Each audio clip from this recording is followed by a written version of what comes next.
Have you ever wondered how our ancestors fed entire civilizations without giant tractors, chemical fertilizers, or genetically modified crops? For thousands of years, humanity relied on a system that was deeply connected to the rhythms of nature. This is the story of traditional agriculture, a practice that's as much about culture and community as it is about growing food. So, what exactly is traditional agriculture? Imagine a farm that works like a small, self-sustaining ecosystem. It's a farming system that uses indigenous knowledge, local resources, and natural processes. Think crop rotation, using animal manure as fertilizer, and saving seeds from one harvest to plant in the next. It's the opposite of modern industrial farming. Instead of huge monocultures, fields of just one crop, traditional farms are often a diverse patchwork of different plants, trees, and animals all working together.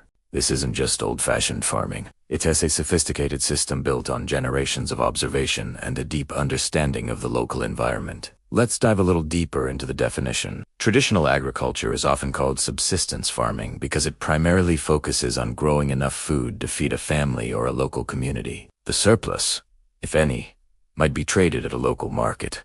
But the main goal isn't massive profit. It's about resilience and self-sufficiency. Key characteristics include low use of external inputs. That means no synthetic pesticides or fertilizers. Instead, farmers use techniques like composting, green manure where you grow certain plants just to till them back into the soil, and natural pest control, like attracting beneficial insects.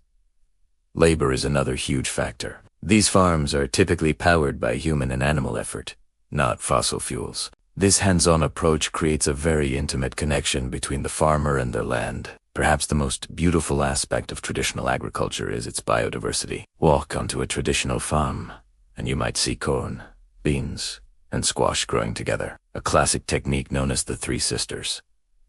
The corn provides a stalk for the beans to climb. The beans fix nitrogen in the soil, and the large leaves of the squash shade the ground, preventing weeds and conserving moisture. This is a perfect example of how different elements support each other. This biodiversity isn't just good for the plants, it creates a more stable and resilient food system. If one crop fails due to disease or a bad year, there are others to fall back on. It's nature's insurance policy. Now, you might be thinking, this all sounds lovely, but can it really be that important in our modern world? The answer is a resounding yes. The importance of traditional agriculture is immense, and it touches on some of the biggest challenges we face today, from food security to climate change. First, let's talk about environmental sustainability. Traditional farming practices are inherently eco-friendly. By avoiding chemicals, they protect water sources from pollution. By promoting biodiversity, they support healthy ecosystems for pollinators, like bees and other wildlife. These farming methods also build healthy soil. Unlike industrial methods that can deplete soil over time, techniques like composting and crop rotation actually add organic matter back into the ground, making the soil richer and more fertile with each passing year. Healthy soil is like a giant sponge. It can hold more water, which helps prevent both floods and droughts. Plus, healthy soil is a massive carbon sink, meaning it pulls carbon dioxide out of the atmosphere and stores it in the ground, helping to fight climate change. Next, there's the crucial role traditional agriculture plays in preserving genetic diversity. For centuries, farmers have been selecting and saving seeds from the plants that grow best in their specific location. The ones that are most flavorful, most nutritious, or most resistant to local pests. This has created an incredible library of crop varieties around the world. Why does this matter? Because this genetic diversity is our best defense against future threats. If a new disease wipes out a common commercial crop, the solution might be found in a rare, traditional variety that has a natural resistance. By supporting traditional farmers, we are safeguarding a living seed bank that is essential for the future of our food supply. Beyond the environment and genetics, traditional agriculture is the backbone of cultural heritage. The food we grow is tied to the food we eat, which is central to our traditions, festivals, and family gatherings. These farming systems carry knowledge passed down through generations, knowledge about the land, the climate, and the plants. When these systems disappear, we don't just lose crop varieties. We lose a part of our collective human history and identity. It's about the stories, songs, and community bonds that are woven into the very fabric of planting and harvesting. So, where does this leave us? Is the future a choice between giant industrial farms and small traditional plots?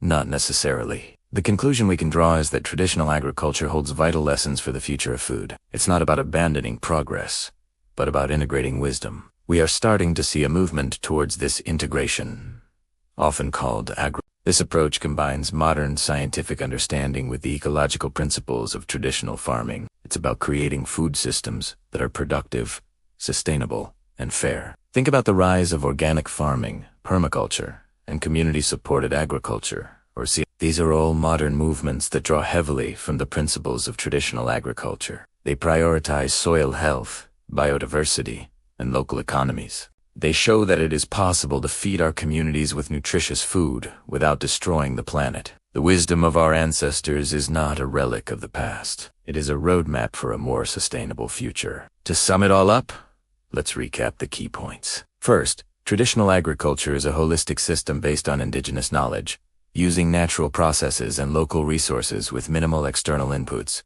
Second, its core characteristics are biodiversity, reliance on human and animal labor, and a focus on subsistence and community resilience, rather than pure profit. Third, its importance is massive. It promotes environmental sustainability by building healthy soil and protecting ecosystems. It preserves crucial genetic diversity in our crops, which is vital for future food security. And it upholds cultural heritage, connecting us to our history and communities. Finally, the wisdom of traditional agriculture is not obsolete. It provides a powerful foundation for building the sustainable and resilient food systems of tomorrow, inspiring modern movements like agroecology and organic farming. It teaches us that farming can be a partnership with nature, not a battle against it. By understanding and valuing these ancient practices, we can cultivate a healthier future for both people and the planet. Thank you so much for joining me on this journey into the world of traditional agriculture. If you found this insightful, please hit that like button, subscribe to the channel, and share your thoughts in the comments below. What lessons do you think modern farming can learn from traditional methods? I'd love to hear from you. See you in the next video.